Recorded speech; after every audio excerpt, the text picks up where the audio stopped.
দেখে আমি দেখে শিলিগুড়ি মোড়ে শেষ করবো নাম্বারে কত বল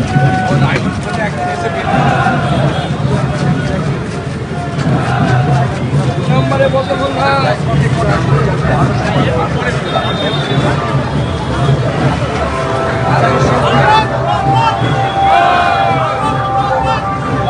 বাবা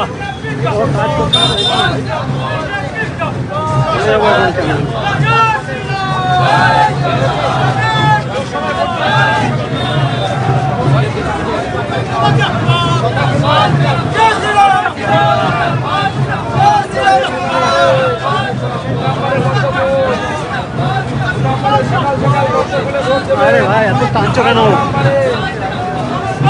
কি করবো, এগুলো তো হাঁটা জানে না। আমাকে তো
भाई देख ना भाई पीछे आ जा पीछे आ जा पीछे कर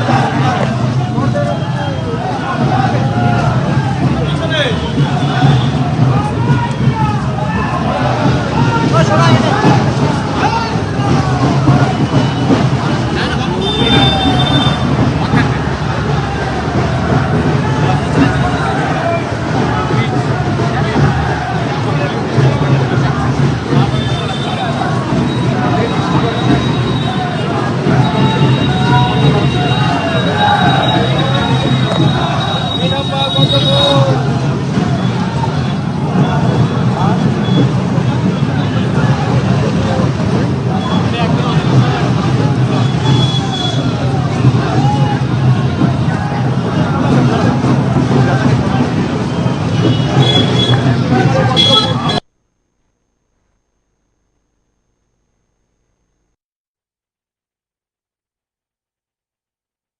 This project is located at the upper one-third of the Ganga river.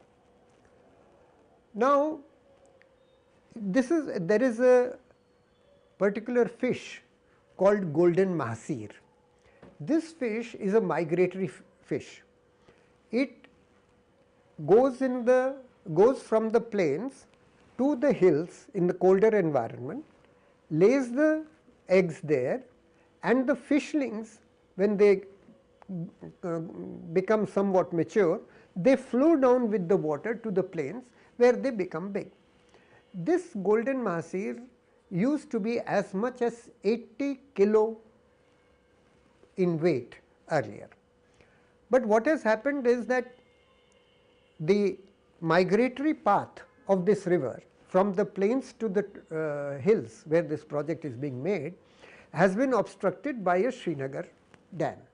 As a result, now the growth of this fish is obstructed and its average weight has come down to about 10 kilo, because it is not able to get its natural environment. One of the side rivers of the Pipalkoti projects, called Birahi Ganga, is known to be a habitat of this mahseer, and this Birahi Ganga will be diverted to Pipalkoti.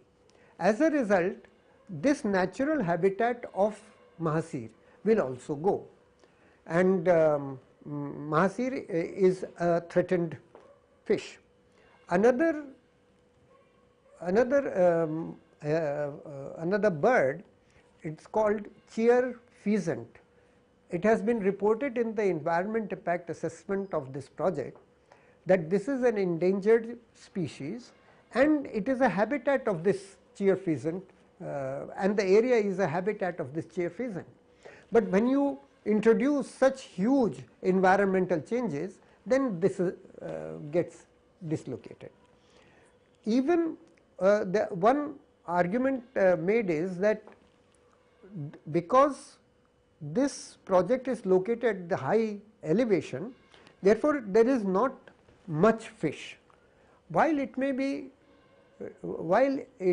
is true that the people of the area do not fish much, but the ecology, but the aquatic biodiversity is not dependent upon where and whether you fish at the place where the fishes lay their eggs. The fishes lay their eggs in the high elevation, but the people fish them at a lower elevation. So, if you deprive them of their egg laying places, then they will not grow. There are fish like creatures called loaches. Now, these are not fully developed fishes, they are kind of half developed fish, and they graze along the river bed.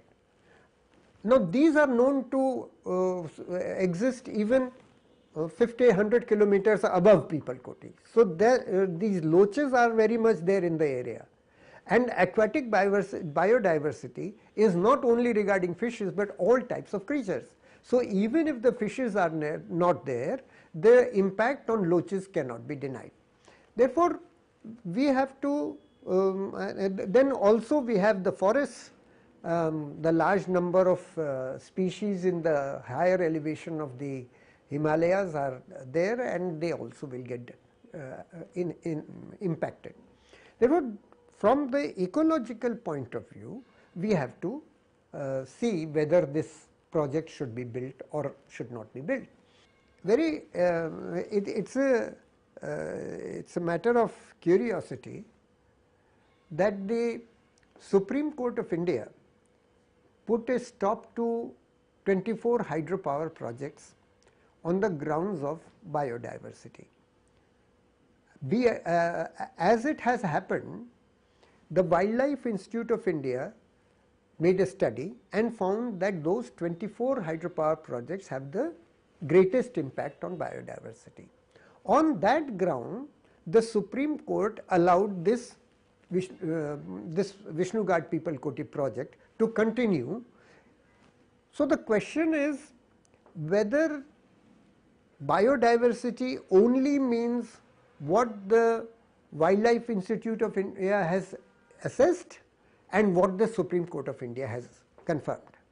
Even if there is lesser impact of biodiversity from this project compared to others, even then we should apply our minds whether this lesser impact of biodiversity is still sufficient to put an end to the project and whether to conserve the biodiversity. So, the mere fact that the Supreme Court did not stop this project should not be a reason to allow the project. The main argument for continuation of the project is that about rupees 3,000 crores has been spent on it. This is indeed true, but one sadhu gave a very interesting example. He said, let us say that a plate of food is put in front of you and you know that it is poison. Would you still eat it because it was put in front of you? The issue right now is of the Vishnu Ghat People Koti hydropower project. This project was originally to be completed in 2018. The project proponent THDC, Tehri Hydro Development Corporation, got all the clearances in December 2013, but instead of being able to complete it in 2018, they themselves say that it will be completed in around 2024, and my assessment is that they will be able to complete it only in 2030. The reason is that the Himalayas are very fragile. For the last 2 years, they were using this tunnel boring machine to make the tunnel for bringing the water from the reservoir to the powerhouse. This TBM or tunnel boring machine has got stuck and they are not able to proceed with the construction of the project. This has been happening every year. In 12 months, the progress they have been able to make is only about 2 months because of this fragility of the Himalayas. Now the question is that why is it that we are still continuing to make this project when better alternatives for electricity are available? 20 years ago, about 20 years ago, in 2007, about 20 years ago in 2007, when this project was given approval, at that time hydropower was cheap and thermal power was considered polluting. Over a period of time, the situation has changed dramatically. Today, the cost of power from a greenfield hydropower project like People Koti is about rupees 10 to 15 per unit. In comparison, electricity is available from solar power at only rupees 3 to 4 per unit. So the power generated from this project is very expensive. But the reason that the project is made by THDC is that THDC THDC has signed certain power purchase agreements with state electricity boards. Now, these agreements provide that the purchaser board will purchase the electricity produced by THDC at a cost which is proportionate to their capital investment.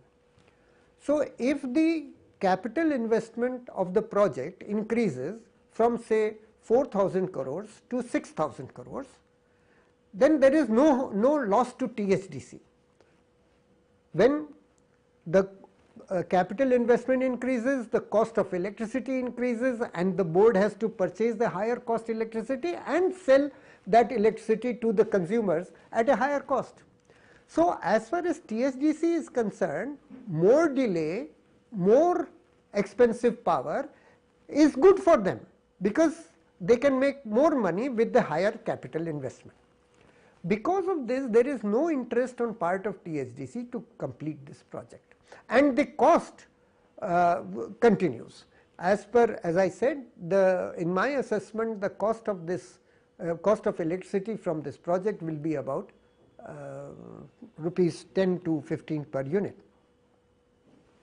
One objection, one difficulty with this solar power is that solar power is generated during the day, but the consumption is during the evening. But there are many technological advances whereby solar power can be converted from day to night. For example, there are huge batteries can be installed, or they have what they call pump storage stations. In these electricity generation stations, they pump electricity from a reservoir at the bottom to a reservoir on the top during the day when electricity is available, and in the evening when they need electricity, they release the water from the top and it goes down, and in the process you generate electricity. The cost of conversion of daytime power to evening power is hardly 50 paisa or 1 rupee per unit. So, even if you have solar power at 4 rupees and convert it into evening or peaking power at 5 rupees, at additional 1 rupee and total 5 rupees, still it is much cheaper than hydropower.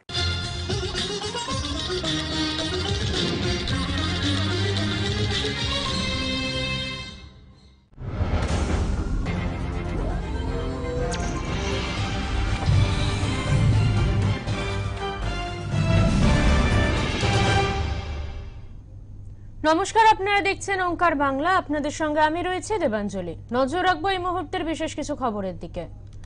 ফের supreme কোর্টে মুখ পুরল রাজ্যের। সন্দেশখালী মামলার তদন্ত করবে CBI. রাজ্যের আর্জি খারিজ করে জানালো supreme court. Kolkata high court Sandeshkhali মামলায় সিবিআই তদন্তের নির্দেশ দেয়। সেই নির্দেশকে চ্যালেঞ্জ করে সুপ্রিম কোর্টে মামলা দায়ের করে রাজ্য। শীর্ষ আদালতে প্রশ্নবাণের মুখে পড়তে হলো রাজ্য সরকারকে। কোর্ট প্রশ্ন তুলল, কেন একজনকে বাঁচানোর চেষ্টা করতে যাচ্ছে রাজ্য সরকার? সন্দেশখালীতে মহিলাদের উপর নির্যাতন এবং জমি দখল করার অভিযোগ নিয়ে শতপ্রণোদিত মামলা করেছিল কলকাতা হাইকোর্ট। উচ্চ আদালত ওই ঘটনায় সিবিআই তদন্তের নির্দেশ দেয়। সেই রায়কে চ্যালেঞ্জ করে সুপ্রিম কোর্টে যায় রাজ্য। গত 29 এপ্রিল শীর্ষ আদালতে মামলাটি উঠলে শুনানি পিছিয়ে দেওয়ার আবেদন জানিয়েছিলেন তারা। 2 মাস পর ফের সোমবার মামলাটি উঠল বিচারপতি বি আর গাভাই এবং বিচারপতি কেভি বিশ্বনাথের ডিভিশন বেঞ্চে।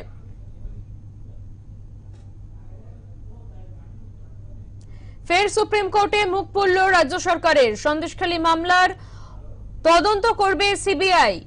রাজ্যের আর্জি খারিজ করে জানালো supreme court. Kolkata high court Sandeshkhali মামলায় সিবিআই তদন্তের নির্দেশ দিয়েছিল। সেই নির্দেশকে চ্যালেঞ্জ করে সুপ্রিম কোর্টে মামলা দায়ের করেছিল রাজ্য। শীর্ষ আদালতের প্রশ্নবাণের মুখে পড়তে হলো এবার রাজ্য সরকারকে। কেন একজনকে বাঁচানোর চেষ্টা করছে রাজ্য সরকার? প্রশ্ন তুলল সুপ্রিম কোর্ট। সন্দেশখালীতে মহিলাদের উপর নির্যাতন এবং জমি দখল করার অভিযোগ নিয়ে শতপ্রণোদিত মামলা করেছিল কলকাতা হাইকোর্ট।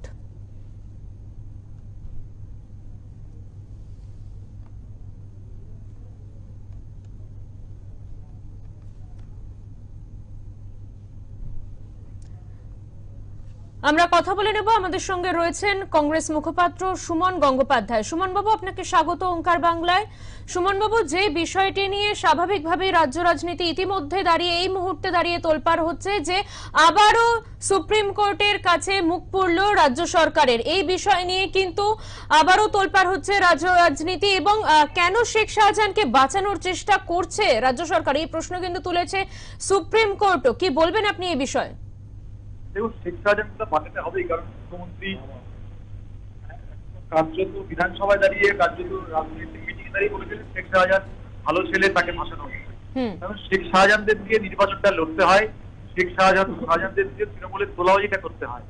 তাই শেখ শাহজাহানদের এরা যেমন অনুব্রত মন্ডল যেমন সম্পদ, শেখ শাহজাহান সেরকম সন্দেশকারী সম্পদ। সুতরাং শেখ শাহজাহানদের বাঁচাতেই হবে, কারণ শেখ শাহজাহানরা বাঁচলে শেখ শাহজাহানরা হচ্ছে আসলে তৃণমূলের অক্সিজেন।